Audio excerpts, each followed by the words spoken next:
So the Electricity Minister, Dr. Kgosientsho Ramokgopa, is expected to give yet another update this week on the progress made in implementing the Energy Action Plan. Today's briefing comes as the country marks 40 days without load shedding. Watching those developments in the lead up to the briefing is our reporter Katlego Legodi, who joins us now live from the capital for a sense of what's to come. And of course, Katlego, the Eskom or Megawatt Park kind of tapping itself on the back on this one. 40 days without load shedding. They've attributed this in a statement yesterday to a reduction in unplanned outages and an improvement in the energy, the EAF, the Energy Action Plan. The factor, I beg your pardon, is the term I'm looking for.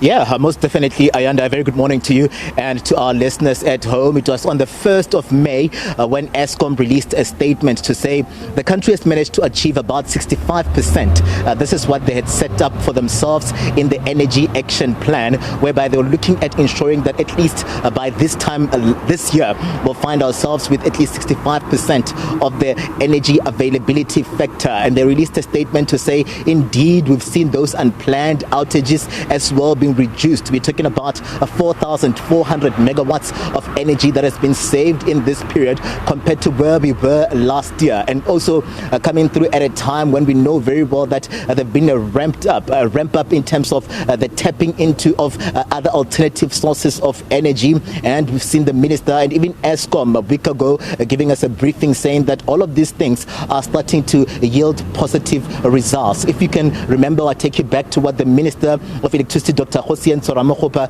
has been saying all along, was to say that they've really put focus on station by station in ensuring that they do rehabilitate some of these units to come back online, but also looking at ensuring that at least there is a pause in the decommissioning of some of these power stations that are now starting to give us the anticipated results. It's been 40 days now, and I guess it's really a welcome relief from those that are at home, businesses alike and consumers that have really been looking towards Eskom to stabilize the grid. We've seen them saying that also what we can see happening, or how we can attribute where we find ourselves now, is a move to try and stabilize the leadership there at Eskom. We've seen for the first time about a week ago, Dan Marokane, the new CEO of Eskom, also giving us a sense of what he's come across as he assumes office. He's pushing and targeting for 100 days in office, whereby he's working with everybody else and really accustoming himself with the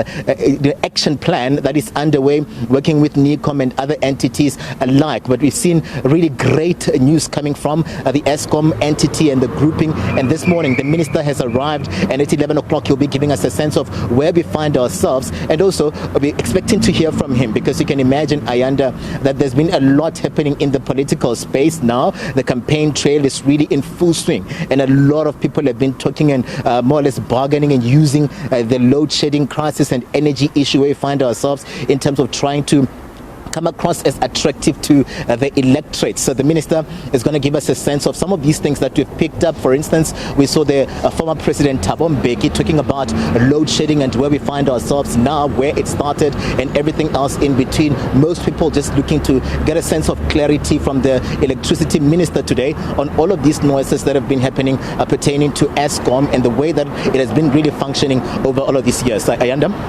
Oh, absolutely, and we look forward to it. I mean, I'm sure what other questions that are going to come up there, Katlego, is around how we're looking for the winter season. Eskom already mentioning, of course, that we are likely to hover around stage 2 of load shedding. Obvious questions about whether or not that prediction has changed. Yeah, no, most definitely. We're looking to hear from the minister if indeed that position has changed. But we know very well that an indication of us not having had load shedding to date, it kind of gives you a sense of what is to come in the coming month. So Eskom saying they're expecting it to hover around stage 2 of load shedding. But they've really said that it's an unpredictable kind of a situation, whereby then we may find ourselves, because there's going to be a large demand where things can change instantly.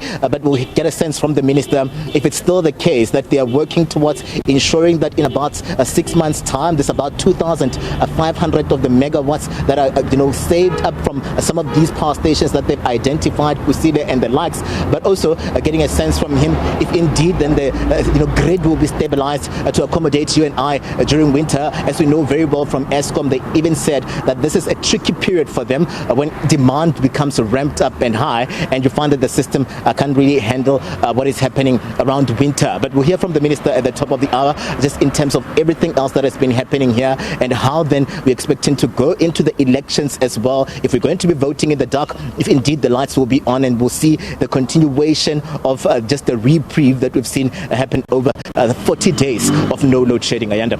Right, Katlego Legodi, thanks very much indeed. Laying the foundation for us for that briefing, as you heard, set to start at the top of the hour. Katlego's live to us there from Pretoria.